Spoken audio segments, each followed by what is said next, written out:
Hello everyone guys, आज हम start कर रहे हैं क्लास 12th का चैप्टर 3 मैट्रिसेस। सबसे पहले गाइस मैं आपको सिखाऊंगा कि मैट्रिसेस होती क्या है एंड मैट्रिसेस का सारा बेसिक कंसेप्ट सीखेंगे। उसके बाद मैं आपको बताऊंगा कि मैट्रिसेस का यूज कहाँ कहाँ पे होता है। ओके, एक चीज गाइस ध्यान रख लेना, जब भी मैं मैट्रिक्स बोलूं या मैट्रिसेस बोलूं ना, तो दोनों एक ही बात होती है। बस मैट्रिसेस क्या होता है, मैट्रिक्स का प्लूरल होता है। मैट्रिसेस क्या होता है, मैट्रिक्स का प्लूरल। इट मीन्स जब एक मैट्रिक्स हो ना तो उसको हम मैट्रिक्स कहेंगे, जब एक से ज्यादा मैट्रिक्स हो तो उसको मैट्रिसेस कहते हैं। बस मैट्रिक्स का प्लूरल होता है मैट्रिसेस। तो कभी भी कंफ्यूज मत होना जब भी मैं मैट्रिक्स बोलूं या मैट्रिसेस बोलूं। तो सबसे पहले हम देखते हैं हमारी मैट्रिक्स या मैट्रिसेस होती क्या है। डेफिनेशन लिखो सबसे पहले। डेफिनेशन पढ़ के ना गाइस घबरा मत जाना, एक एक चीज समझाऊंगा। It is a rectangular it is a rectangular array array रहने दो, अरेंजमेंट लिख दो आप। It is a rectangular arrangement of numbers and functions. घबराना मत, मैं इस डेफिनेशन को समझाऊंगा, बस अभी डेफिनेशन लिख लो 1 मिनट के लिए। देखो गाइस, अगर मैं आपको कोई इंफॉर्मेशन प्रोवाइड करूं कि एक बंदा है राम, उसके पास 15 बुक्स है और 4 पेन्स है, इसको आप कैसे लिखोगे? इसको हम ऐसे लिख देंगे ना, राम, कोई जैसे मैंने आपको इन्फॉर्मेशन प्रोवाइड करी है, ठीक है ना, इन्फॉर्मेशन प्रोवाइड करी है मैंने आपको ये। राम के पास 15 बुक्स हैं और 4 पेन्स हैं, इसको ऐसे लिख देंगे कई बच्चे, Ram has 15 books and 4 pens. जितने मर्जी पेन्स कह लो, 4 पेन्स कह देते हैं। फिर मैंने आपको एक और इन्फॉर्मेशन प्रोवाइड करी कि एक लड़का है श्याम, उसके पास 10 बुक्स है और 2 पेन्स हैं, लिख देते हैं, Shyam has 10 books and 2 pens. अब मैंने आपको एक और इन्फॉर्मेशन प्रोवाइड करी कि जैसे कोई नाम ले लो, राजू ले लेते हैं, कोई भी ले लो यार, Raju has 20 books and 5 pens. ठीक है, ये मैंने आपको एक इन्फॉर्मेशन प्रोवाइड करी है। अब एक बात बताओ, अभी मैंने आपको सिर्फ और सिर्फ 3 बंदों की इन्फॉर्मेशन प्रोवाइड करी है। अगर यहाँ पे हमारे पास 100 बंदे होते या 200 बंदे होते तो हमें बार बार ये लिखना पड़ता ना, राम, श्याम, राजू, मोहित, हरमोहित, दीपक हैज, बार बार लिखना पड़ता है। ये वाली लाइंस बार बार लिखनी पड़ती है कि Ram has 15 books 4 pens, Raju has this books and this pens, Harmohit has this books and this pens. ठीक है, बार बार हमें ये वाली इन्फॉर्मेशन कितनी बार लिखनी पड़ती है? 100 बंदे होते या 200 बंदे होते। तो इस काम को हमारा इजी करने के लिए एक मेथड आया जिसे कहते हैं tabular method. Tabular method tabular method में क्या होता है, हमारी टेबल बनती है। टेबुलर मेथड, इसमें क्या हुआ, हमने ना टेबल बनाया एक, जैसे राम, श्याम, राजू, ये सब क्या नेम्स है ना, तो एक हमने नेम का टेबल बना दिया ऐसे करके। देन हमारे पास बुक्स हैं तो हमने यहाँ पे बुक्स बना दी। देन हमारे पास पेन्स है तो यहाँ पे हमने पेन्स का एक लाइन बना दी।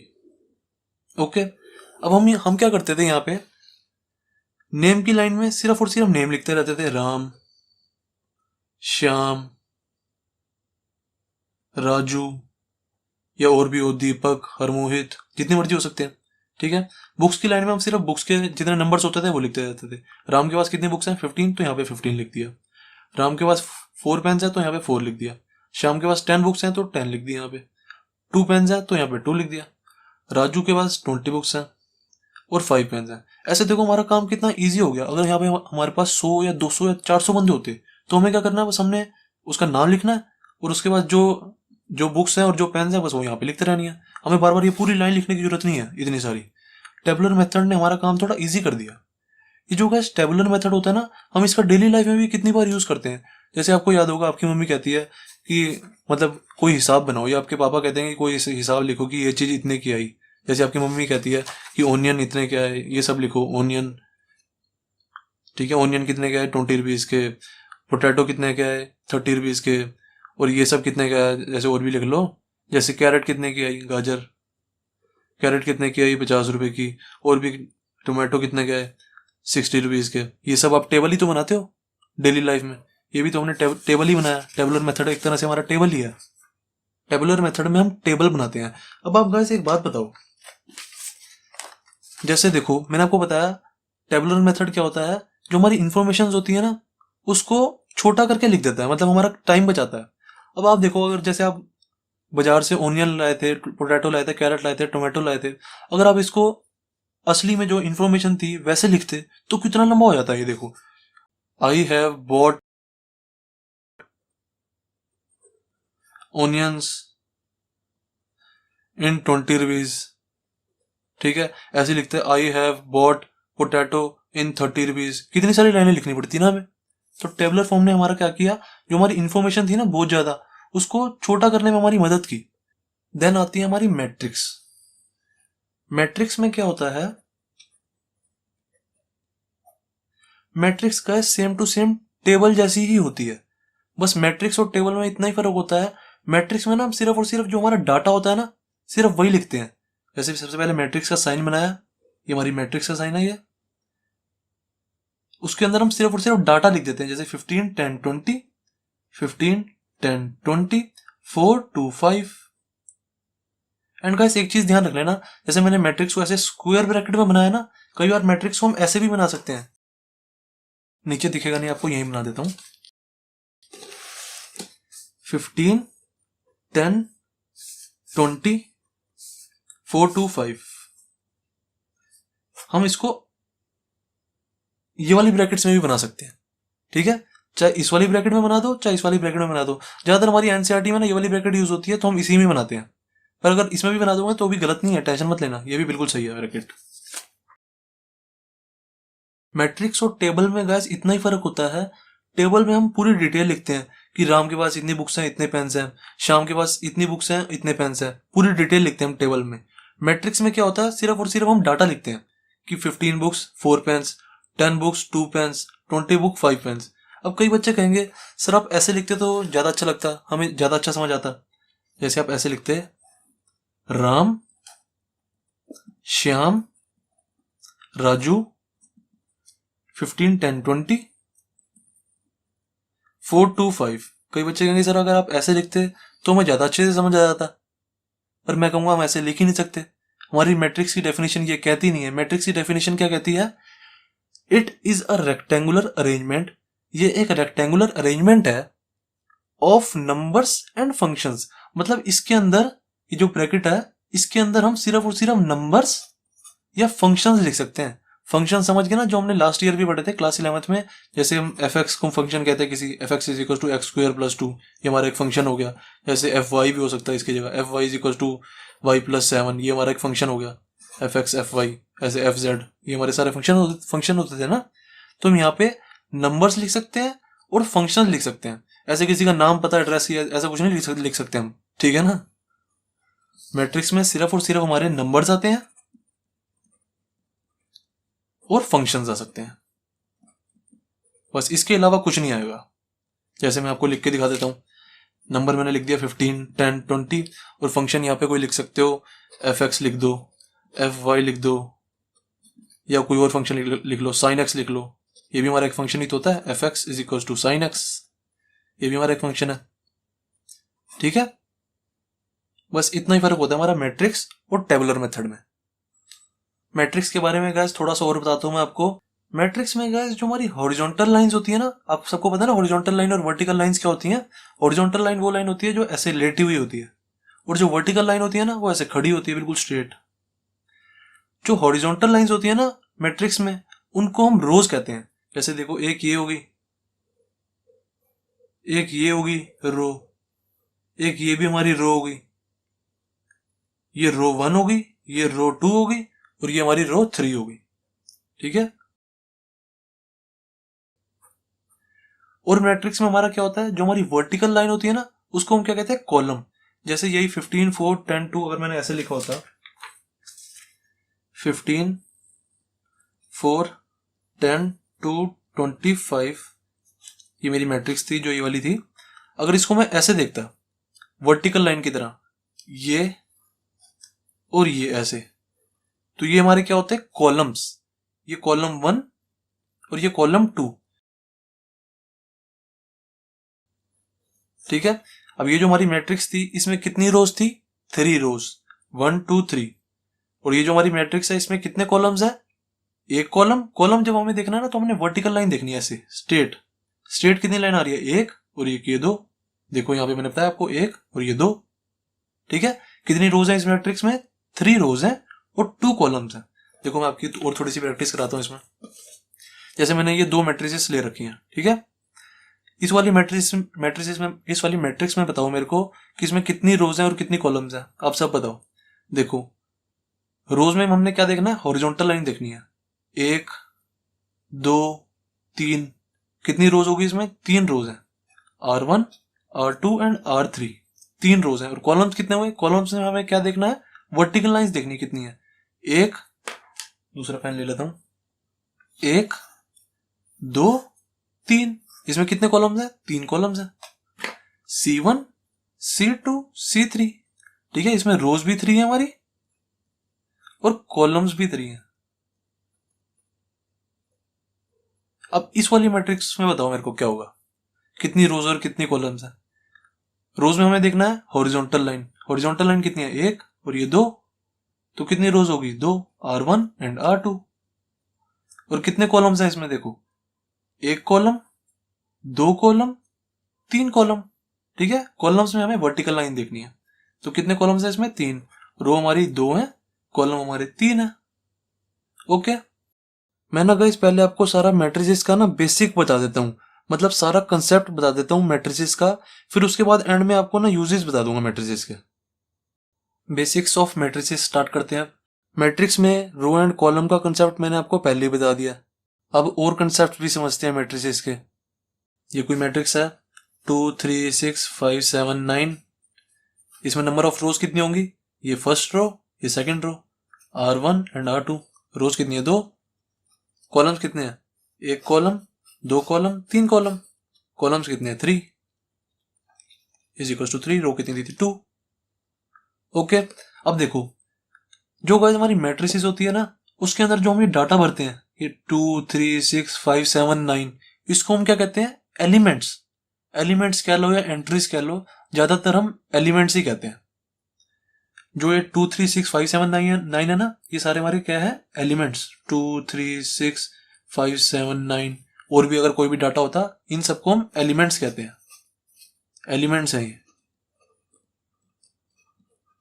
ओके, एंड गाइस जो भी हमारी मैट्रिसेस होती है ना, या मैट्रिक्स कह लो, उसको हम बिग लेटर से, कैपिटल लेटर से डिनोट करते हैं। जैसे ए कह लो, या बी भी कह सकते हो, यहाँ पे सी भी कह सकते हो। बस वो लेटर जो है ना वो कैपिटल होना चाहिए। बी इज इक्वल टू कोई मैट्रिसेस हो सकती है, सी इज इक्वल टू कोई मैट्रिक्स हो सकती है, ठीक है। कैपिटल लेटर होना चाहिए बस यहाँ पे, हम ऐसे डिनोट करते हैं मैट्रिक्स को। देन रोज हो गया हमारा, कॉलम्स हो गया, एलिमेंट सीख लिया हमने। अब ऑर्डर ऑफ मैट्रिक्स देख लेते हैं। Order of matrix, order of matrix क्या होता है guys, number of rose into number of columns, ऐसे लिखते हैं। अभी बताता हूं, देखो पहले यहां पे लिख लो, number of rows cross number of columns. अभी समझाता हूं। जैसे देखो हमारी यही मैट्रिक्स ले लेते हैं, 2 3 6 5 7 9। इसके अंदर कितनी रोज थी, 2 रोज थी ना, और कॉलम्स कितने थे, 3, 1 2 3। रोज कितनी है हमारी, नंबर ऑफ रोज कितनी है,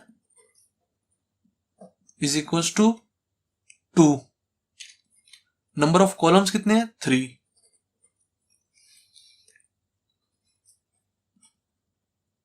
इज इक्वल टू 3। अब जो हमारा गाइस ऑर्डर ऑफ मैट्रिक्स होता है ना, हम उसको कैसे लिखते हैं, हम जैसे हमारे से कोई पूछे बताओ ये वाली जो मैट्रिक्स है इसको ऑर्डर क्या है, तो हम क्या बोलेंगे, 2 इंटू 3 का ऑर्डर है इसका। मतलब नंबर ऑफ रोज लिखी यहाँ पे 2 इंटू 3।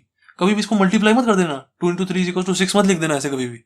जब भी हमसे कोई पूछे ना ऑर्डर क्या है मैट्रिक्स का, तो हम बताते हैं सबसे पहले आती है रोज यहाँ पे, फिर आते हैं यहाँ पे कॉलम्स। हमेशा हमेशा ये होता है, यहाँ पे रोज होती हैं और यहाँ पे ये कॉलम्स होते हैं, number of columns, number of rows, number of columns.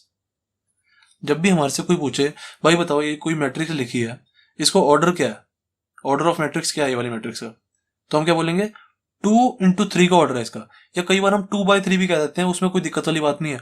मैं भी कई बार आपको जब आगे वीडियो चलेंगे ना, आगे एक्सरसाइज वगैरह कराऊंगा, तो मैं कभी बार इसको 2 into 3 कह लूंगा, कभी बार मैं इसको 2/3 कह लूंगा, कभी बार इसको मैं 2x3 भी कह दूंगा, इसमें कोई दिक्कत वाली बात नहीं है। पर कभी भी मल्टीप्लाई करके नहीं कहना इसको। कहीं कोई पूछे इसका बताओ ऑर्डर ऑफ मैट्रिक्स क्या है, आप कहो 6 का, भाई इसका ऑर्डर ऑफ मैट्रिक्स है 6, 2 into 3 6 होता है, क्योंकि ये गलत हो जाएगा।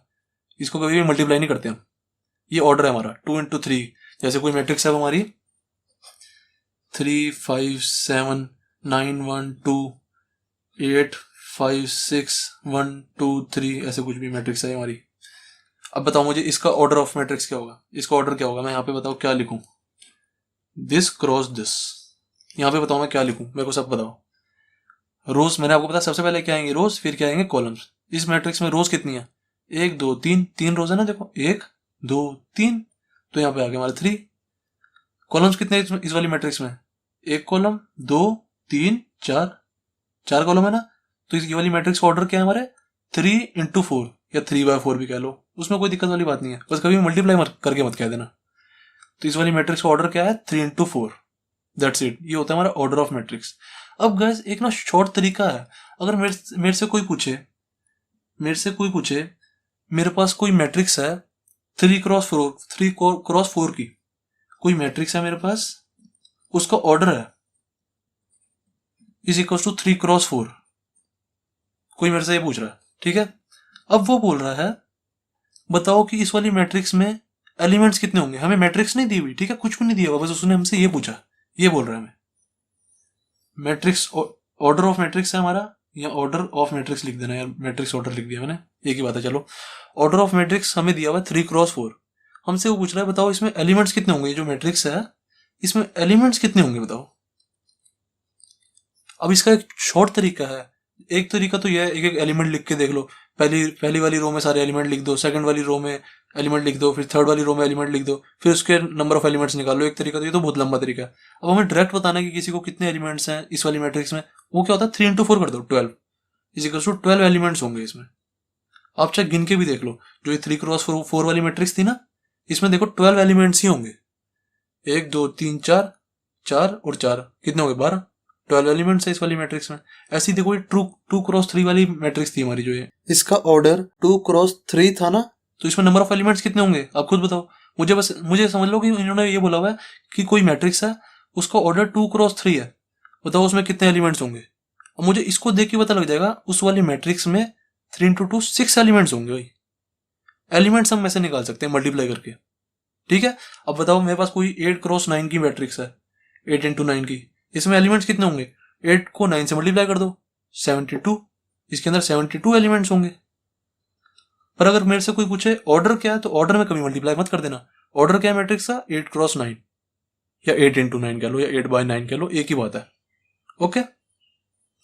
ये हमारे नंबर ऑफ एलिमेंट्स निकालने का तरीका है। आप यहाँ पे नंबर ऑफ एलिमेंट्स का फॉर्मूला लिख सकते हो, number of elements is equals to number of elements is equals to होता है मल्टीप्लीकेशन ऑफ, मल्टीप्लाई या मल्टीप्लीकेशन कह लो, multiply of number of rows and columns, number of rows and number of columns. It means जैसे guys अगर मैं number of रोज को m कहूं, m, और नंबर ऑफ रोज को n कहूं, ठीक है, नंबर ऑफ रोज कितनी है, जैसे m कुछ भी हो सकता है ना, m की जगह 3 हो सकता है, m की जगह 4 हो सकता है, और n की जगह नंबर ऑफ कॉलम्स को मैं डिनोट कर रहा हूँ बस, और कुछ नहीं कर रहा। नंबर ऑफ रोज को मैं m डिनोट कर रहा हूँ और नंबर ऑफ कॉलम्स को n डिनोट कर रहा हूँ, तो इसका क्या होगा m into में n मल्टीप्लाई। यही तो मैं कर रहा था, देखो जब 3x4 की मैट्रिक्स थी तो 3 into में n कर रहा था, 3 into में 4 कर रहा था, 3 into में 4 इज इक्वल टू क्या हो जाएगा 12। यहाँ पे मैं गाइस यहाँ पे मल्टीप्लाई का साइन इसलिए नहीं लगा रहा क्योंकि यहाँ पे मल्टीप्लाई का साइन ना हमारा ऑर्डर दिखा रहा है, यहाँ पे ऑर्डर ऑफ मैट्रिक्स। आप चाहो तो यहाँ पे मल्टीप्लाई लिख सकते हो, उसमें कोई दिक्कत वाली बात नहीं है, बस मैं आपको समझाने के लिए यहाँ पे डॉट लगा रहा हूँ। डॉट का मतलब ही तो मल्टीप्लाई होता है।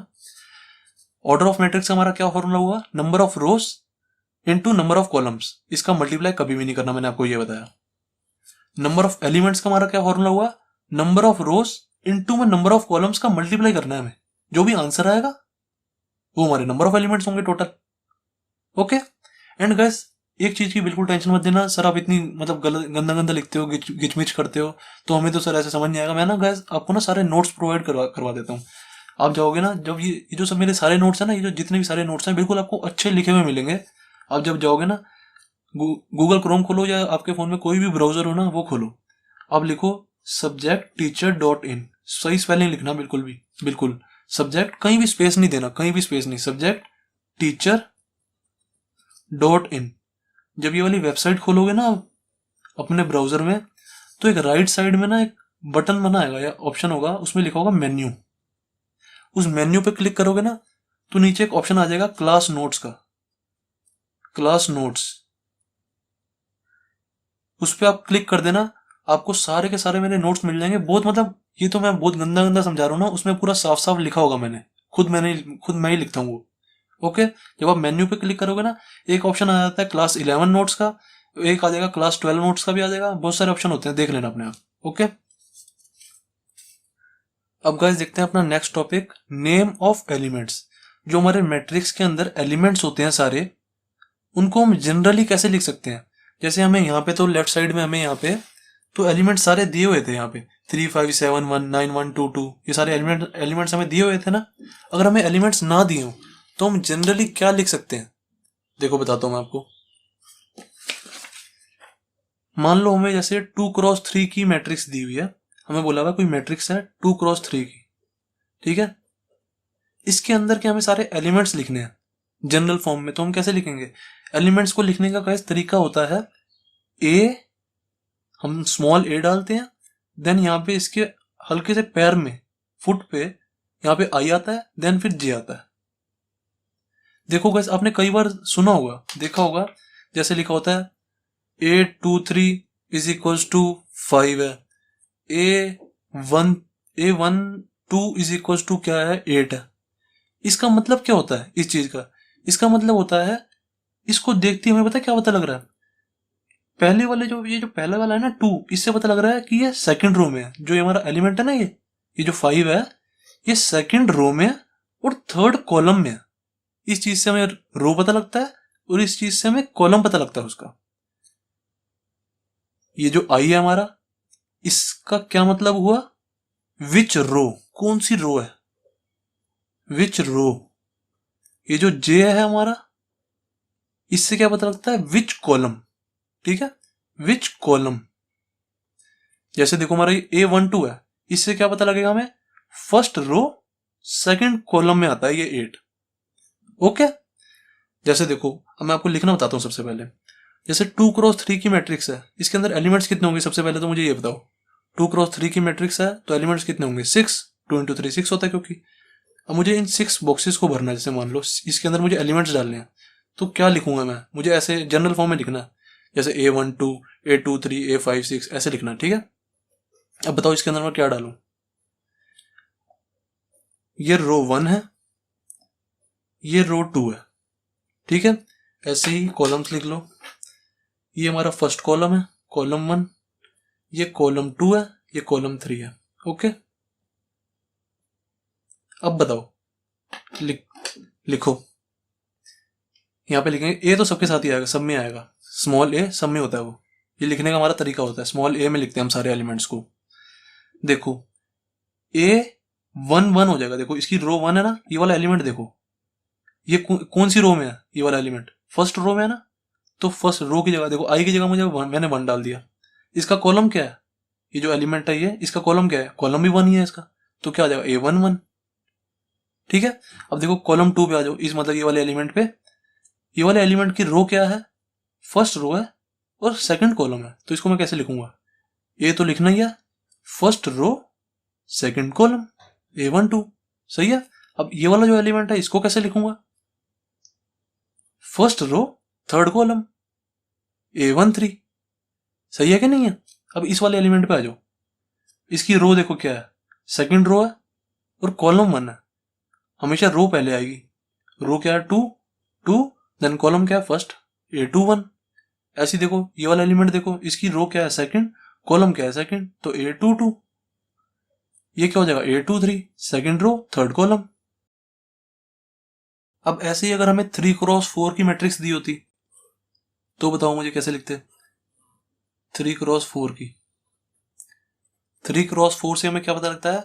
इस वाली मैट्रिक्स में 3 तो रोज होंगी और 4 कॉलम्स होंगे। देखो अब लिखते हैं इसके एलिमेंट्स। ए आई जे, आई से क्या पता लगता है हमें? कौन सी रो। जे से क्या पता लगता है? कौन सा कॉलम, विच कॉलम। देखो डालते हैं। पहले वाला एलिमेंट क्या हो जाएगा?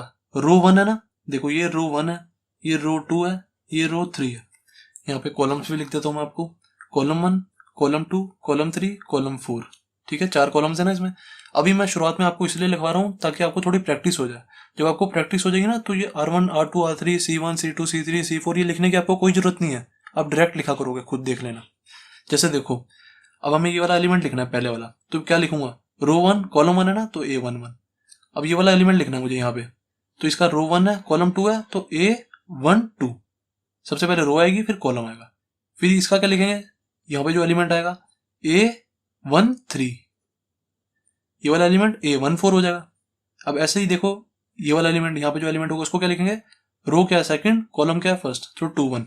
ठीक है, एक रो में तो रो तो सेम ही चलेगी ऑब्वियसली, तो इसकी भी रो सेम आएगी, इसकी भी रो सेम आएगी, इसकी भी रो सेम आएगी। कॉलम सबका बदलेगा यहाँ पे। इसको कॉलम क्या है 2, इसको कॉलम क्या है 3, इसको कॉलम क्या है 4।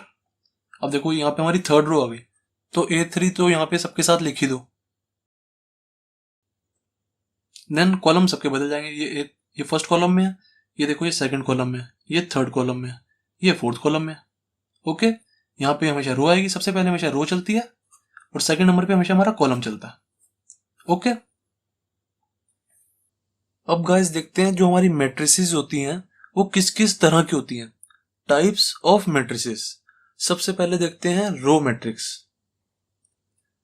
रो मैट्रिक्स, रो मैट्रिक्स गाइस वो मैट्रिक्स होती है जिसमें सिर्फ और सिर्फ एक रो ही होती है। अगर एक से ज्यादा रो होंगी ना किसी भी मैट्रिक्स में तो वो रो मैट्रिक्स नहीं होती। रो मैट्रिक्स वो मैट्रिक्स होती है जिसमें सिर्फ और सिर्फ एक रो होती है। जैसे मैंने आपको कोई मैट्रिक्स लिख के दिखाई, A इज इक्वल टू 1 2 5, ये हमारी रो मैट्रिक्स हुई। 1 इंटू 3 की है ना ये, इसमें एक रो है और 3 कॉलम है। देखो रो तो एक ही है ना इसमें R1, कॉलम इसमें 3 है। ये एक कॉलम हो गया, ये 2 कॉलम हो गया, ये 3 कॉलम हो गया, पर रो तो एक ही है। ओके, तो ये 1 इंटू 3 की मैट्रिक्स है। जिसमें रो सिर्फ एक ही हो ना वो रो मैट्रिक्स होती है। जैसे और एग्जांपल देता हूं आपको, A इज इक्वल टू 1 5 7 9 11। ये कितनी, इसमें बताओ कितनी रो है? रो तो एक ही है और कॉलम कितने हैं? 1 2 3 4 5, 5 कॉलम है, तो 1 इंटू में 5 की मैट्रिक्स होगी। रो हमेशा 1 ही आएगी। जिसमें ये वाली जो रो है ना 1 हो वो रो मैट्रिक्स होती है। जैसे एक और एग्जांपल ले लो, A इज इक्वल टू सिर्फ और सिर्फ 1 ले लेते हैं जैसे। अब ये बताओ, आप सब बताओ मेरे को, ये बताओ रो मैट्रिक्स है क्या है? ऑब्वियसली इसमें एक रो है, मैंने आपको बताया जिसमें एक रो है वो रो मैट्रिक्स होगी। ओके, तो ये रो मैट्रिक्स है। सही है ना। देन आप देखते हैं column matrix. Second, column matrix. Column matrix, column matrix guys वो मैट्रिक्स होती है जिसमें सिर्फ और सिर्फ एक कॉलम होता है, 1 कॉलम।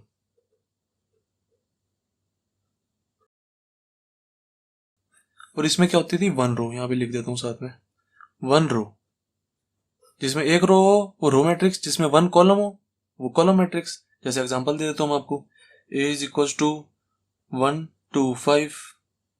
देख लो, इसमें सिर्फ और सिर्फ आपको एक ही कॉलम दिख रहा है। रो इसमें 3 है पर कॉलम इसमें एक ही है। 3 इंटू में 1। देख लो, इसमें कॉलम तो एक ही है हमारा ये, पर रो 3 है इसमें। 1 2 3, कॉलम एक ही है। इसमें कॉलम सिर्फ एक ही हो वो क्या होती है? Column matrix. एक और एग्जांपल दिखाता हूं आपको, A इज इक्वल टू 1 5। ये वाली मैट्रिक्स बताओ मेरे को क्या है? कॉलम इसमें एक ही है, जिसमें एक ही कॉलम हो वो कॉलम मैट्रिक्स। रो इसमें 2 है, एक रो 2 रो, तो कितनी होगी? 2 रो इंटू में कॉलम 1। ठीक है, देखो कॉलम इसमें 1 चल रहे हैं, जिसमें कॉलम 1 चले कॉलम मैट्रिक्स, दैट्स इट। एक और एग्जांपल देता हूं, जैसे मैं A इज इक्वल टू 1। अब ये बताओ मेरे को आप सब, ये क्या है? ये कौन सी मैट्रिक्स है? ये जो गाइस हमारी मैट्रिक्स होती है ना जिसमें सिर्फ और सिर्फ एक ही एलिमेंट हो। जैसे ये था, इसमें भी एक ही एलिमेंट है। जैसे ये वाली मैट्रिक्स है, इसमें सिर्फ और सिर्फ एक ही एलिमेंट है।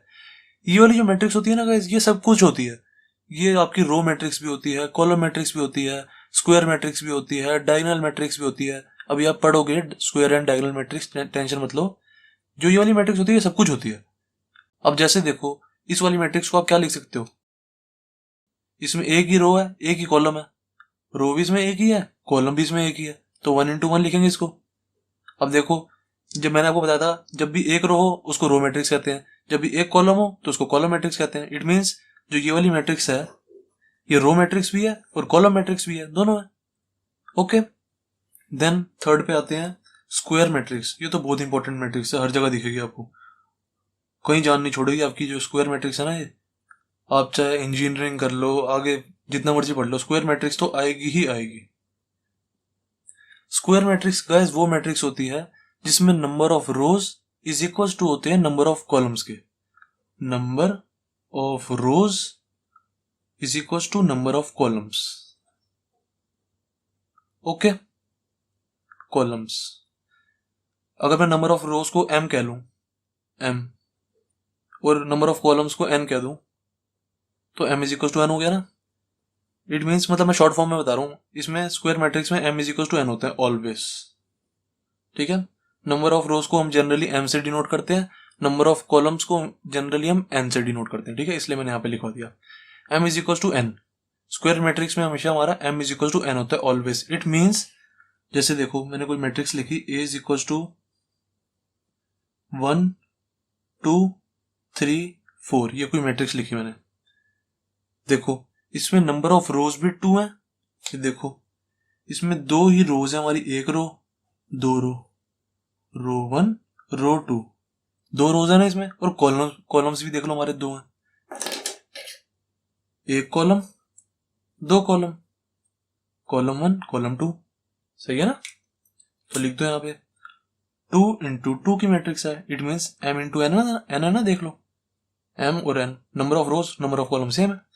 एक और एग्जांपल देता हूं मैं, जैसे आपको a इज इक्वल टू 1 3 5 7 9 11 4 5 6। ठीक है, अब देखो इसमें रोज कितनी है, रोज इसमें 3 है, कॉलम्स भी 3 है, एक रो दो रो तीन रो, R1 R2 R3, और कॉलम्स भी देख लो 3 है इसमें, एक कॉलम दो कॉलम तीन कॉलम। सही है ना, तो ये कितने की मैट्रिक्स हुई, 3 into 3 की।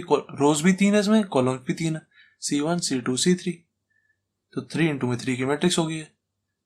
ओके, जो स्क्वायर मैट्रिक्स होती है ना, उसमें आपको देखते ही पता लग जाएगा, उसमें ये और ये ना दोनों इक्वल लिखे होंगे ऑब्वियसली। जैसे 3 into 3 की होगी, 4 into 4 की होगी, 5 into 5 की होगी, 1 into 1 की भी हो सकती है, आपको देखते ही पता लग जाएगा।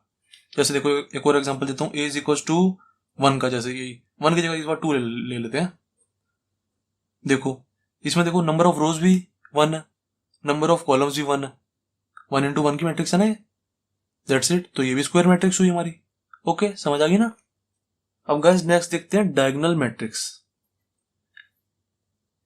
डायगोनल मैट्रिक्स, डायगोनल मैट्रिक्स का same to same square matrix की तरह ही होती है बिल्कुल। बस डायगोनल मैट्रिक्स और स्क्वायर मैट्रिक्स में इतना ही फर्क होता है, डायगोनल मैट्रिक्स में ना सिर्फ सिर्फ डायगोनल में एलिमेंट्स होते हैं, जो मेन एलिमेंट्स होते हैं ना वो सिर्फ और सिर्फ डायगोनल में होते हैं, बाकी सारी जगह जीरो होती है। टेंशन मतलब मैं समझाता हूँ, मुझे पता समझ नहीं आया किसी को भी। स्क्वायर मैट्रिक्स, यहाँ पे लिखो स्क्वायर मैट्रिक्स। देखो कोई स्क्वायर मैट्रिक्स लेते हैं, जैसे मैंने ले ली a इज इक्वल टू 1 2 3 4 5 6 7 8 9, ये मैंने कोई स्क्वायर मैट्रिक्स ले ली। इसमें मेरी 3 ही हमारी रोज हैं और 3 ही कॉलम्स हैं। ओके, तो जिसमें रोज कॉलम सेम होती है वो हमारी स्क्वायर मैट्रिक्स होती है। अब देखो डायगोनल मैट्रिक्स और स्क्वायर मैट्रिक्स में बस इतना ही फर्क होता है, जो हमारी डायगोनल मैट्रिक्स होती है ना उसमें सिर्फ और सिर्फ डायगोनल में एलिमेंट्स होते हैं, सिर्फ और सिर्फ यहाँ पे एलिमेंट्स होंगे, 1 होगा 5 होगा 9 होगा, और बाकी सारी जगह ना 0 होगा। देखो जैसे मैं लिख के बताता हूँ आपको, यहाँ पे a इज इक्वल टू 1 5 9 होगा और बाकी सारी जगह 0 होगा, ये हमारी डायगोनल मैट्रिक्स होती है। मतलब जिसमें जो मेन एलिमेंट्स होते हैं ना हमारे, वो सिर्फ और सिर्फ डायगोनल में होते हैं हमारे, ये डायगोनल मैट्रिक्स होगी। है इसमें बताओ कुछ। जैसे एक और एग्जांपल ले लेते हैं, a इज इक्वल टू 1 8 7 और बाकी सारी जगह 0। बस इतना ध्यान रखना, जो डायगोनल मैट्रिक्स होती है वो होती स्क्वायर मैट्रिक्स ही है। जैसे ये 3x3 की थी ना, होती स्क्वायर मैट्रिक्स ही है। ओके, 0 0 0। देखो इसके भी सिर्फ और सिर्फ डायगोनल में एलिमेंट्स है, बाकी सारी जगह 0 है। देन एक और एग्जांपल ले लेते हैं, जैसे a इज इक्वल टू 2 7 0 0। ये भी हमारी डायगोनल मैट्रिक्स है, देख लो। क्योंकि सबसे पहले देखना ये स्क्वायर मैट्रिक्स है या नहीं है। स्क्वायर मैट्रिक्स है, मैंने देखा 2 इंटू 2 की। फिर देख लो ये हमारे सिर्फ और सिर्फ डायगोनल में एलिमेंट्स है इसके, जिसके सिर्फ और सिर्फ डायगोनल में मेन एलिमेंट्स होते हैं, वो क्या होती है, डायगोनल मैट्रिक्स।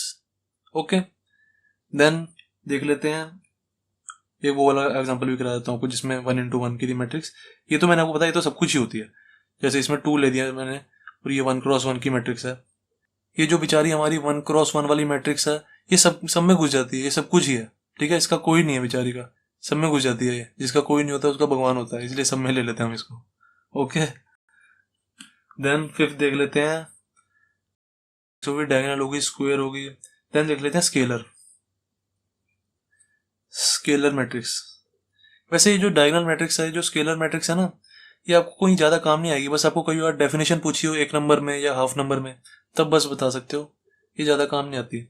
स्केलर मैट्रिक्स का वो मैट्रिक्स होती है जिसमें ना ये जो डायगोनल मैट्रिक्स है ना, इसमें देखो डायगोनल में सारी जगह अलग अलग एलिमेंट्स थे, या 1 था या 5 था या 9 था ना। स्केलर मैट्रिक्स में ना ये तीनों सेम होंगे। जैसे यहाँ पे 2 है ना, तो यहाँ भी 2, यहाँ भी 2। अगर यहाँ पे 3 है तो यहाँ भी 3, यहाँ भी 3। ठीक है, तीनों एलिमेंट्स ये सेम होंगे, same to same diagonal matrix की तरह ही होती है ये। Is equal to diagonal matrix is equal to square matrix भी कह सकते हो इसको आप। ठीक है, इन तीनों में से इसमें फर्क ये है कि इसके डायगोनल में सेम एलिमेंट्स होते हैं बस। ये स्क्वायर मैट्रिक्स भी होती है, जैसे मैंने यहाँ पे 3x3 की कोई मैट्रिक्स बना दी, और यहाँ पे मैंने लिख दिया 2 2 2। ठीक है ना, अब आप इसको डायगोनल मैट्रिक्स भी कह सकते हो, कोई इसमें कोई टेंशन वाली बात नहीं है। कि कई बच्चे कहेंगे सर आप इसको डायगोनल मैट्रिक्स भी तो कह सकते हैं। हाँ, कह सकते हैं बिल्कुल, क्योंकि इसके डायगोनल में एलिमेंट्स है। अब अगर इसको बहुत अच्छे से कहना चाहोगे तो हम इसको क्या कहेंगे, स्केलर मैट्रिक्स। क्योंकि ये डायगोनल मैट्रिक्स तो है ही, पर इसके ना डायगोनल में जो एलिमेंट्स है ना वो सारे सेम है, इसलिए हम इसको स्केलर मैट्रिक्स कह देते हैं। इसमें कोई घबराने वाली बात थोड़ी है। देन देख लेते हैं, हमारी स्केलर मैट्रिक्स भी हो जाती है। फिर आ जाती है हमारी यूनिट मैट्रिक्स। यूनिट मैट्रिक्स कह लो इसको, आइडेंटिटी मैट्रिक्स कह लो, इसके बहुत सारे नाम होते हैं भाई साहब। यूनिट मैट्रिक्स ज्यादातर हम ना इसको आइडेंटिटी मैट्रिक्स कहते हैं, सही बताऊं तो मैं आपको, आइडेंटिटी। अब आगे आगे की बड़ी क्लासेस में जाओगे ना, ज्यादातर हम आइडेंटिटी मैट्रिक्स ही कहते हैं इसको, कोई यूनिट मैट्रिक्स नहीं कहते इसे। कह दो तो कोई बात नहीं भाई, एक बंदा है 2 नाम है उसके, कुछ भी कह सकते हो। आइडेंटिटी मैट्रिक्स गाइस वो मैट्रिक्स होती है जिसके डायगोनल में ना सिर्फ और सिर्फ 1 होता है, वो आइडेंटिटी मैट्रिक्स होती है। आइडेंटिटी और यूनिट का मतलब ही क्या होता है, 1 ही तो होता है। आइडेंटिटी और यूनिट का मतलब, दोनों का मतलब 1 होता है। इट मीन्स इसके जो डायगोनल होंगे ना उसमें 1 होगा, बस 1 1 1। ये हमारी आइडेंटिटी मैट्रिक्स होगी, और होगी ऑलवेज ये स्क्वायर मैट्रिक्स, ये ध्यान रख लेना। आइडेंटिटी जो मैट्रिक्स होती है ना 3x3। एक और एग्जांपल देता हूँ, जैसे a इज इक्वल टू 1 1 0 0। ये हमारी 2x2 की हमारी आइडेंटिटी मैट्रिक्स है ये। ऐसी हमारे, मैं आपको एक और एग्जांपल देता हूँ, a इज इक्वल टू 1 1 1 1। ये हमारी 4x4 की होगी। ओके, 4x4 की, इसके सारे डायगोनल में देखो सिर्फ और सिर्फ 1 है। जिसके डायगोनल में 1 हो वो हमारी आइडेंटिटी मैट्रिक्स होती है। बहुत इंपॉर्टेंट मैट्रिक्स है गाइस, बहुत बहुत ज्यादा काम आएगी ये आपकी इस चैप्टर में भी, डिटर्मिनेंट्स चैप्टर में भी, और 12th के आगे के क्लासेस में भी बहुत ज्यादा काम आएगी। यूनिट मैट्रिक्स कह लो या आइडेंटिटी मैट्रिक्स कह लो, वो मैट्रिक्स जिसके डायगोनल में 1 होता है। और इसको क्या कहोगे आप बताओ। मैंने आपको बताया जिसका कोई नहीं होता उसका भगवान होता है, ये सब कुछ है। 1x1 की मैट्रिक्स है ये, इसमें देखो सिर्फ और सिर्फ 1 है ना, ये सब कुछ होता है। Unit matrix, identity matrix, diagonal matrix, scalar matrix, A to Z। Then अब देखते हैं जीरो मैट्रिक्स। जीरो मैट्रिक्स कह लो या नल मैट्रिक्स कह लो, दोनों एक ही बात है। नल मैट्रिक्स, नल का मतलब भी कुछ नहीं होता, जीरो ही होता है एक तरह से। जीरो मैट्रिक्स या नल मैट्रिक्स गाइस वो मैट्रिक्स होती है जिस मैट्रिक्स के अंदर ना सारे एलिमेंट जीरो ही हो और कुछ भी ना हो। ये मैट्रिक्स जैसे मर्जी हो सकती है, चाहे स्क्वायर मैट्रिक्स हो चाहे कोई भी हो। ये मैट्रिक्स कोई भी मैट्रिक्स हो सकती है, बस इसके अंदर जो भी एलिमेंट्स होंगे ना वो सारे जीरो होंगे। जैसे मैंने 2x2 की बना दी, इसके अंदर भी सारे 0। जैसे मैंने 2x3 की भी बना सकता हूँ मैं, 2x3 की, जिसमें 2 रो होंगी और 3 कॉलम्स होंगे, उसमें भी सारे 0। ये वाली मैट्रिक्स जैसे मर्जी हो सकती है, बस इसकी कंडीशन यही है, जो मैट्रिक्स होगी ना उसके अंदर सारे एलिमेंट 0 होंगे। ये भी हमारी 0 मैट्रिक्स है। बस मेनली हमारी मैट्रिसेस यही 7 टाइप्स की होती हैं जो मैंने आपको बता दी हैं। अब गाइस हमारा नेक्स्ट कंसेप्ट देखते हैं, इक्वल मैट्रिसेस क्या होती हैं। जब हमारी दो कोई मैट्रिक्स दी हो, उनको हम इक्वल कब कह सकते हैं, ये कंसेप्ट है ये। जैसे मान लो हमें कोई एक मैट्रिक्स दी हुई है, A इज इक्वल टू, ये कोई मैट्रिक्स है, और B इज इक्वल टू जैसे हमारी ये कोई मैट्रिक्स है। अब इन दो मैट्रिसेस को मैं कब इक्वल कह सकता हूं, ये कंसेप्ट बता रहा है ये। देखो, मैं इन दो मैट्रिक्स को गाइस तब इक्वल कह सकता हूं जब सबसे पहली बात तो इनको ऑर्डर सेम होना चाहिए। फर्स्ट कंडीशन क्या है, order same. Order must be same लिख लो, मस्ट बी सेम। जैसे मान लो इसका ऑर्डर है 2x3 का, तो इसका भी 2x3 का ही होना चाहिए। एक कंडीशन तो ये, अगर इसका 5x6 का है तो इसका भी ऑर्डर 5x6 का ही होना चाहिए। मतलब जितनी रोज कॉलम इसमें, उतने ही रोज कॉलम इसमें होना चाहिए। ऑर्डर हमारा यही तो बताता है, नंबर ऑफ रोज और नंबर ऑफ कॉलम्स, यही तो बताता है हमारा ऑर्डर। मतलब जितनी नंबर ऑफ रोज और नंबर ऑफ कॉलम्स इसमें, उतना ही number of rows number of columns इसमें होना चाहिए। पहली बात तो ये, पहली कंडीशन ये। दूसरी कंडीशन ये है कि इनके एलिमेंट्स भी सेम होने चाहिए। Elements must be same. Okay, जैसे इसके अंदर एलिमेंट्स है, मान लो 2, 5, 2x3 किया ना, तो इसमें एक और लिख देते हैं 1, और ये इसमें लिख लो नीचे यहाँ पे 3, 7, 9, कुछ भी लिख सकते हैं। अब जो एलिमेंट्स इसमें है वही एलिमेंट्स इसमें होने चाहिए, तब मैं इन दोनों को इक्वल कहूंगा। एक तो इसमें ऑर्डर सेम होना चाहिए, ऑर्डर क्या है 2x3, इसमें भी 2x3 है, चलो ठीक है। फिर इनके एलिमेंट्स भी सेम होने चाहिए, एलिमेंट्स भी सेम है, दैट्स इट, हमारी इक्वल मैट्रिक्स हो गई है। 2, 1, 5, 2, 1, 5 और 3, 7, 9।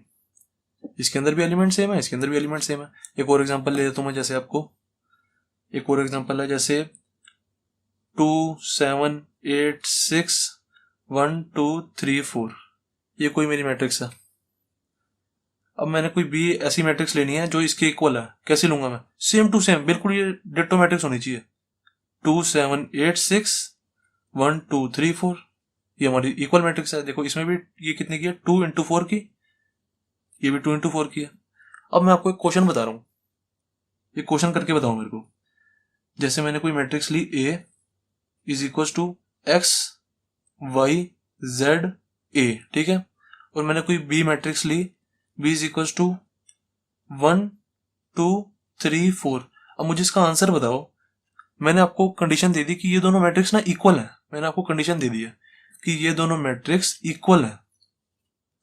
अब मुझे इसका आंसर बताओ, X, Y, Z और A की वैल्यू क्या होगी। मैंने आपको बताया जब भी ये दो मैट्रिक्स इक्वल होंगी तो इसके एलिमेंट्स इक्वल होंगे। It means X is equal to 1 है, X is equal to 1, Y is equal to 2, Z is equal to 3, A is equal to 4। सही है ना, मैंने आपको कंडीशन पहले ही दे दी है कि ये दोनों मैट्रिक्स इक्वल हैं। ऐसे क्वेश्चंस आपको एक्सरसाइज में भी मिलेंगे। जैसे देखो गाइस, मैं आपको एक और क्वेश्चन दे रहा हूं, ध्यान से बताना। ए कोई मैट्रिक्स है 1, 2, 3, 4, 5, 6, ठीक है, ये कोई मेरी मैट्रिक्स है। और बी कोई मैट्रिक्स है मेरी 1, 2, 3, 4, 5, 6, 7, 8, ठीक है। अब मुझे बताओ कि ये दोनों इक्वल है या नहीं है, ध्यान से बताना, बिल्कुल ध्यान से बताओ। ए इज इक्वल टू बी है कि नहीं, क्वेश्चन है ये। मैंने आपको बताया ऑर्डर सेम होना चाहिए और इसके एलिमेंट सेम होना चाहिए।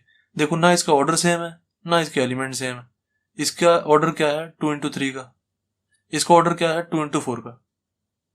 सबसे पहली बात ऑर्डर ही सेम नहीं है, ऑर्डर ही सेम नहीं है तो वहीं काट दो इसको, कभी भी सेम हो ही नहीं सकती हमारी मैट्रिक्स। अब चलो मान लो मैंने ऑर्डर भी सेम दे दिया, मैंने यहां से 1, 4 हटा दिया, 1, 4 हटा दिया, मैट्रिक्स है 2, 2, 3, 7 की, 5, 6, 8 की।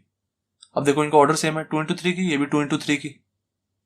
तो अब बताओ सेम है या नहीं है। अब मैंने देखा इनका ऑर्डर तो सेम है पर इनके एलिमेंट सेम नहीं है।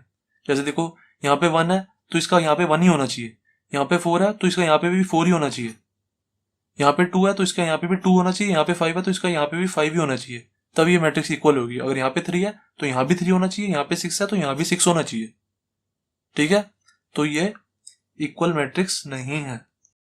That's it. तो बेसिक कंसेप्ट होते हैं हमारे यहाँ पे खत्म। अब मैं आपको मैट्रिसेस के यूजेस बता देता हूँ कि हमारी मैट्रिसेस यूज कहाँ कहाँ पे होती है। एंड जो मैं अब आपको ये मैट्रिसेस के यूजेस बताने जा रहा हूँ ना गाइस, आप चाहो तो इन यूजेस को छोड़ भी सकते हो, क्योंकि ये आपको कभी भी किसी भी एग्जाम में पूछे नहीं जाएंगे। मैं बस आपको इसलिए बता रहा हूँ ताकि आपका मैट्रिसेस में थोड़ा इंटरेस्ट और बने, क्योंकि बहुत ज्यादा इंटरेस्टिंग है इसके यूजेस। मैट्रिसेस का यूज हमें हैकिंग से बचाने के लिए भी होता है।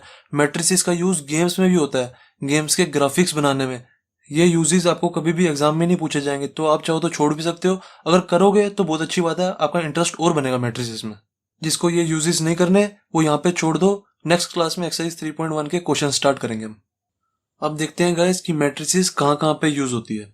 Uses of matrices. सबसे पहले लिखो, matrices are used in cryptography. अब ये वर्ड सुन के घबरा मत जाना, टेंशन मत लो, समझाऊंगा मैं क्रिप्टोग्राफी होती क्या है। हमारी गाइस जो मैट्रिसेस होती है ना वो क्रिप्टोग्राफी में यूज होती है। सबसे पहले मैं आपको क्रिप्टोग्राफी समझाता हूँ, फिर आपको समझाऊंगा कि क्रिप्टोग्राफी में मैट्रिसेस कैसे यूज हो रही है। देखना, आपने गाइस किसी ने बिटकॉइन का नाम सुना? अगर नहीं सुना तो मैं बता दूंगा, टेंशन मत लो। बिटकॉइन, बिटकॉइन क्या होता है गाइस?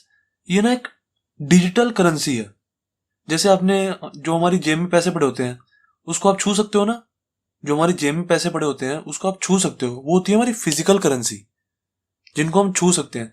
जिनको हम छू नहीं सकते ना, जैसे हमारी जो बैंक में पैसे पड़े होते हैं, जैसे हमारे पेटीएम में और जगह पैसे पड़े होते हैं, वो हमारी होती है डिजिटल करेंसी। ऐसी एक हमारी डिजिटल करेंसी है बिटकॉइन। ये इंडिया में कम यूज होती है, इंटरनेशनली ज्यादा यूज होती है बिटकॉइन। ओके, अब मैं आपको क्रिप्टोग्राफी समझाता हूँ। बिटकॉइन बस इतना ही है, ये एक डिजिटल करेंसी है, जैसे पेटीएम होता है, जैसे फोन पे होता है, बस वही सिस्टम है फोन पे। मैंने आपको ये कंसेप्ट क्रिप्टोग्राफी का कंसेप्ट पेटीएम और फोन पे वगैरह से समझाता हूँ, इनसे आपको अच्छे से समझ आएगा। बिटकॉइन आपने ज्यादा बच्चों ने सुना नहीं होगा, इसलिए बच्चों को कम समझ में आएगा, तो मैं पेटीएम वगैरह से समझाता हूँ। जैसे गाइस मान लो यहाँ पे ना हमारा एक बंदा है, जैसे ये एक बंदा है, और जब ड्राइंग तो खतरनाक बन रही है। इसके हाथ में ना फोन है और इसमें पेटीएम खोला हुआ है इसने, ठीक है, यहाँ फोन है, इसमें पेटीएम खोला हुआ है, और ये इसका कोई बैंक है, मान लो ये इसका बैंक है। ओके, और ऐसे ही एक और बंदा यहाँ पे है, इसने भी फोन में पेटीएम खोला हुआ है और इसके पास भी बैंक है। अब आपने गाइस सुना होगा या आपके पापा मम्मी पेटीएम वगैरह यूज करते होंगे। पेटीएम का एग्जांपल ले रहा हूं मैं, ठीक है ना। जैसे आपके पापा मम्मी पेटीएम वगैरह यूज करते होंगे, आपने सुना होगा पेटीएम में पैसे आते कहाँ से हैं। अब खुद सोचो, पेटीएम से पैसे आते हैं हम अपने बैंक में से ना पेटीएम में डाल देते हैं, या हमने पेटीएम में पैसे डाल दिए अपने। अब आप खुद सोचो, अगर हमने किसी बंदे को पैसे भेजने हैं, जैसे इस बंदे ने इस बंदे को पैसे भेजने हैं, इस बंदे ने इस बंदे को अगर पैसे भेजने हैं तो वो कैसे भेजेगा? पैसे भेजने के बहुत सारे तरीके होते हैं। एक तरीका यह है कि ये वाला बंदा क्या करेगा, जैसे इसके बैंक में मान लो 1000 रुपीज पड़े हैं, ठीक है, 1000 रुपीज इसके बैंक में पड़े हैं। इस बंदे ने 1000 रुपीज अपने बैंक में से निकाले और पेटीएम में डाल दिए अपने। ओके, इसने अपने पेटीएम में डाल दिया 1000 रुपीज। अब इसने क्या किया, ये 1000 रुपीज इसको सेंड कर दिए, इसके पेटीएम पे, इसके पेटीएम पे सेंड कर दिया। ध्यान से समझना गाइस, थोड़ा सा समझने में दिक्कत होगी, पर ये कंसेप्ट समझ लो, बहुत अच्छा कंसेप्ट है ये। आपको पता लगेगा कि इतनी तगड़ी जगह यूज हो रही है, क्रिप्टोग्राफी बहुत तगड़ी चीज है ये, इतनी तगड़ी जगह मैट्रिसेस का यूज हो रहा है। इसलिए मैं आपको अच्छे से समझा रहा हूँ, आपको कोई टीचर नहीं बताएगा, बस आपको ये बता देंगे कि matrices are used in cryptography या matrices are used in this and this, बस ये बता देंगे आपको। देखो, अब इस बंदे ने 1000 रुपीज इसको भेजे तो इसके पेटीएम में आ जाएंगे, फिर ये क्या करेगा, अपने पेटीएम में से बैंक में डाल लेगा या खर्च कर लेगा, जैसे इसकी मर्जी। अब आप गाइस खुद सोचो, जब इसने 1000 रुपीज इसको यहां तक भेजे, मान लो अगर यहाँ पे कहीं बीच में हैकर बैठा होता, मान लो अगर यहाँ पे कहीं बीच में हैकर होता और इसने ये 1000 रुपीज पकड़ लिए होते तो इसके पास जाते नहीं और इससे चले जाते और इसने ले लिए होते, हैकर का तो फायदा हो जाता।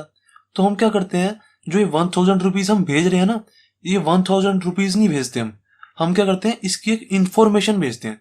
जैसे हमने इसकी इंफॉर्मेशन मान लो कुछ ना मतलब गंदा सा वर्ड बना के भेजते हैं 1000 रुपीज को, ऐसे भेज देंगे AX123YZ476 अब जो ये वाली जो इन्फॉर्मेशन भेजी है ना हमने, ये जो इन्फॉर्मेशन है ये 1000 रुपीज की इन्फॉर्मेशन है। हम ये वाली इन्फॉर्मेशन ना इस वाले पेटीएम को भेज देते हैं, 1000 रुपीज नहीं भेजते हम कभी भी, हम ये वाली इन्फॉर्मेशन भेजते हैं। फिर ये वाली इन्फॉर्मेशन ये वाला पेटीएम समझ लेता है कि ये 1000 रुपीज है भाई, ठीक है, तो ये 1000 रुपीज इसके पेटीएम में डाल देता है। ऐसे चलता है प्रोसेस। ऐसे ही अगर हमने 2000 रुपीज भेजने होते तो इसका अलग कोड होता है। सबका कोड सेम नहीं होता, अलग अलग कोड्स होते हैं। ये जो कोड होता है ना गाइस, ये हैकर को ना समझने में थोड़ी सी दिक्कत होती है, इसलिए हम ये वाली कोडिंग करके भेजते हैं। तो अगर हम 2000 रुपीज 1000 रुपीज डायरेक्टली भेजेंगे ना तो हैकर को इजीली समझ आ जाता है और वो इजीली हैक कर लेता है। ये वाली इन्फॉर्मेशन समझने में उसको दिक्कत आती है बहुत ज्यादा। अब जैसे हमने 2000 रुपीज भेजने होते हैं, इसका अलग कोड होता है। जैसे इसका कोड होता है ZY27227, कुछ भी कोड हो सकता है, मतलब ऐसा कोड होगा जो हैकर को इजीली समझ नहीं आएगा। ठीक है, AXY 2000 रुपीज का कोड है। हम 2000 रुपीज ना भेज के ना ये वाला कोड भेजेंगे इसके पास, इस वाले पेटीएम के पास। फिर ये वाला पेटीएम समझ जाता है कि अच्छा ये वाला कोड ये है, इसको 2000 रुपीज यहाँ पे पेटीएम में डाल दो। हम ये कोडिंग करके भेजते हैं ताकि हैकर को इजीली समझ ना आए। अब इसमें मैट्रिसेस का यूज क्या हो रहा है? अच्छा, ये जो कोडिंग करी है ना हमने, ये जो कोडिंग करी है इसको ही हम क्रिप्टोग्राफी कहते हैं। क्रिप्टोग्राफी का मतलब होता है हमने वो सेम टू सेम पैसे नहीं भेजे, हमने उसकी इंफॉर्मेशन को कोड करके भेजा। AXZY23 ZY227123, मतलब कि हैकर को वो इजीली समझना है। जो इन्फॉर्मेशन हैकर को इजीली समझ ना है उसको हम क्रिप्टोग्राफी कहते हैं। ओके, अब क्वेश्चन आता है, सर आपने क्रिप्टोग्राफी तो बता दी, पर आपने तो बोला था matrices are used in cryptography, तो इसमें मैट्रिसेस का यूज तो हुआ नहीं सर। अब मैं आपको बताता हूँ, देखो जो हमारी ये इन्फॉर्मेशन होती है ना, ये जो क्रिप्टोग्राफी है, ये जो कोड्स है हमारे, हम इसको ऐसे नॉर्मली नहीं भेजते, इसको हम मैट्रिसेस के अंदर रख के भेजते हैं। ऐसे मैट्रिसेस बनाते हैं और ये जो कोड्स है ना इनको हम मैट्रिसेस के अंदर रख के भेजते हैं। AX123YZ, ZY227 AXY, इनको हम ऐसे मैट्रिसेस के अंदर रख के भेजते हैं। इस इंफॉर्मेशन को हम डायरेक्टली नहीं भेज सकते, हम इसको मैट्रिसेस के अंदर रख के भेजते हैं। अगर हम इसको डायरेक्टली भेज देंगे ना ऐसे ही, तो फिर इसको हैकर को पढ़ने में थोड़ी सी आसानी हो जाएगी। जब हम इसको मैट्रिसेस में रख के भेजते हैं ना, फिर उस मैट्रिसेस को हैकर को खोलना पड़ता है, उसको बहुत ज्यादा मुश्किल होती है, इसलिए हम इसको मैट्रिसेस में रख के भेजते हैं। एंड मैट्रिक्स को रीड करना इतना आसान बात नहीं है, बच्चों का खेल नहीं है ये। ओके, तो यहां मैंने आपको बता दिया कि हमारी मैट्रिसेस का क्रिप्टोग्राफी में कहां यूज हो रहा है। एंड गाइज मैं आपको एक और बात बताता हूं, देखना आपका और इंटरेस्ट बनेगा इस चीज में। असल में क्या होता है गाइज, जो मैंने आपको पेटीएम फोन पे वगैरह का एग्जांपल लेके समझाया ना, असल में जो क्रिप्टोग्राफी यूज होती है ना वो पेटीएम और फोन पे में यूज नहीं होती, क्रिप्टोग्राफी यूज होती है बिटकॉइन में। तभी मैंने आपको सबसे पहले बिटकॉइन का नाम बताया था। बिटकॉइन वो करेंसी है जो इंटरनेशनली यूज होती है बहुत ज्यादा, मैंने आपको ये चीज बताई थी। अब आपके दिमाग में क्वेश्चन आएगा, सर पेटीएम फोन पे में यूज क्यों नहीं होती और बिटकॉइन में यूज क्यों हो रही है? बेसिकली क्या होता है, पेटीएम और फोन पे में ना हैकिंग बहुत कम होती है हमारी, और बिटकॉइन में बहुत ज्यादा होती है, बहुत ज्यादा हैकिंग होती है बिटकॉइन में। अब क्वेश्चन दिमाग में आएगा, सर ऐसा क्यों भी? अब मैं आपको एक इन्फॉर्मेशन देने जा रहा हूं जो आपका दिमाग खोल के रख देगा। देखो गैस, अब मैं आपको एक बात बताता हूं, जैसे आप गूगल पे सर्च करो सबसे पहले, $1 इज इक्वल टू क्या होता है? $1 इज इक्वल टू ज्यादा से ज्यादा 60 रुपीज होगा, 70 रुपीज होगा, 80 रुपीज हो जाएगा, 90 रुपीज हो जाएगा, या 100 रुपीज हो जाएगा। $1 इंडियन रुपीज की बात कर रहा हूं मैं, ठीक है, इंडियन रुपीज $1।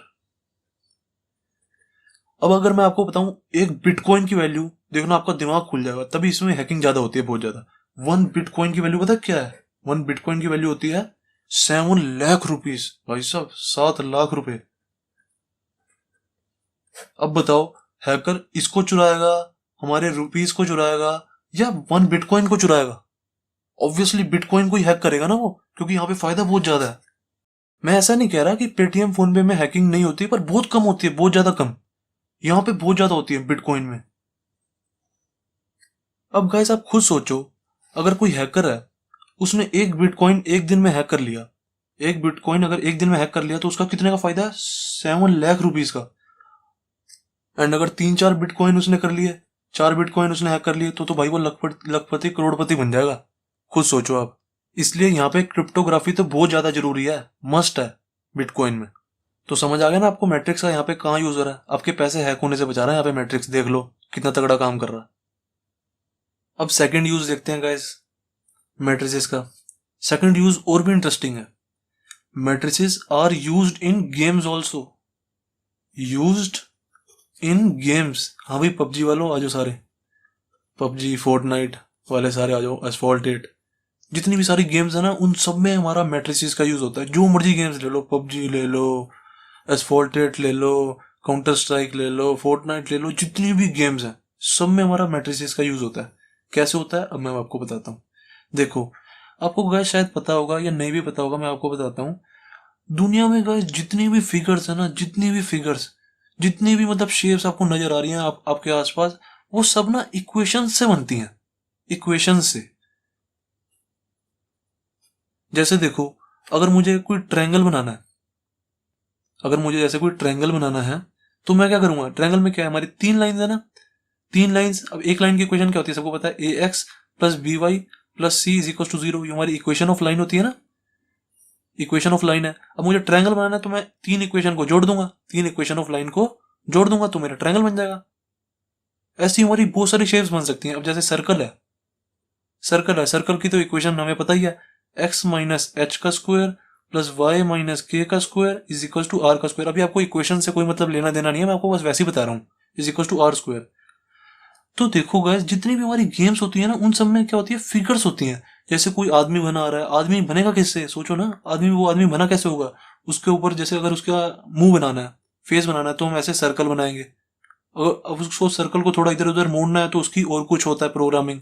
ठीक है, मैं आपको बस मोटा मोटा बता रहा हूँ कि मतलब जो हमारी गेम्स होती है ना वो सारी इक्वेशन से बनती हैं। मैथमेटिक्स की इक्वेशंस लगती हैं उसमें, इक्वेशन ऑफ लाइन लगती है, इक्वेशन ऑफ सर्कल लगती है, इक्वेशन ऑफ हाइपरबोला, पैराबोला, वो दुनिया भर की इक्वेशंस।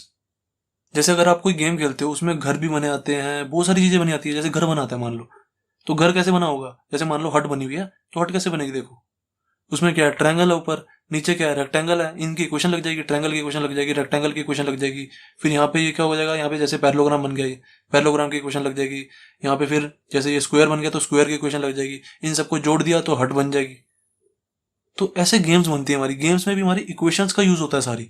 और उन इक्वेशंस को हम स्टोर किस में कराते हैं, मैट्रिसेस में। आ गया ना यूज फिर दोबारा मैट्रिसेस का, देख रहे हो, मैट्रिसेस का फिर दोबारा यूज हो रहा है गेम्स में। भाई साहब इतनी तगड़ी चीज में, गेम्स को बनाने में बहुत तगड़ी मेहनत लगती है, बहुत तगड़ा। तो गेम्स की इक्वेशन को स्टोर कराने के लिए, स्टोर हम किस में कराते हैं, मैट्रिसेस में। इसमें इक्वेशंस आ जाती हैं सारी। अब तो यारो मैट्रिसेस में इंटरेस्ट आना बनता है कि नहीं। गेम्स में यूज हो रही है, क्रिप्टोग्राफी में यूज हो रही है भाई साहब मैट्रिसेस। एक और चलो यूज बताता हूँ आपको, मैट्रिसेस के बहुत तगड़े यूज हैं, बहुत ज्यादा यूज हैं। अगर बताने लग गया ना मैं सुबह से लेकर रात हो जाएगी। एक और बता देता हूँ बस लास्ट, जैसे यूज इन ज्योमेट्री लिख लो, ज्योमेट्रीज में यूज होती है। ज्योमेट्री में वैसे इक्वेशंस वगैरह यही आ गई, यूज इन ज्योमेट्री। जैसे हमारे कोऑर्डिनेट्स होते हैं, इक्वेशंस ऑफ लाइंस होती हैं, मतलब इक्वेशंस होती हैं, बहुत सारी चीज होती हैं। जैसे हमें कोऑर्डिनेट्स दिए हुए, जैसे कोई x is equal to 2, y is equal to 3, z is equal to 5, ये सब हम मैट्रिसेस में स्टोर कर देते हैं। जैसे यहाँ पे हमने लिख दिया 2 3 5, ठीक है। ऐसी और कोई जैसे हमें कोऑर्डिनेट्स दिए होते, x is equal to 3, y is equal to 7, z equal to 9, उसको हम यहाँ पे स्टोर करा देते हैं 3 7 9। Coordinates used in geometry, geometry में कोऑर्डिनेट्स आते हैं, इक्वेशंस आती है, ये सब तो आता है। तो जितने भी हमारे कोऑर्डिनेट्स होते हैं 2 3 5 3 7 9, ये जो सारा डाटा है ना हमारा, इन सबको हम मैट्रिसेस में स्टोर करा सकते हैं। ऐसे ही हम इक्वेशंस को भी स्टोर करा सकते हैं। इक्वेशंस को मैंने अभी आपको ऊपर बता ही दिया। बस यूजेस को गाइस इतना ही रखते हैं, 2-3 यूजेस बहुत हैं। वैसे यूजेस तो हजारों से भी ज्यादा हैं, बहुत ज्यादा यूजेस हैं मैट्रिसेस में। मैंने आपको बताया सुबह से लेकर रात हो जाएगी अगर बताने लग गया तो। That's it. तो बेसिक कंसेप्ट्स होते हैं हमारे यहाँ पे खत्म।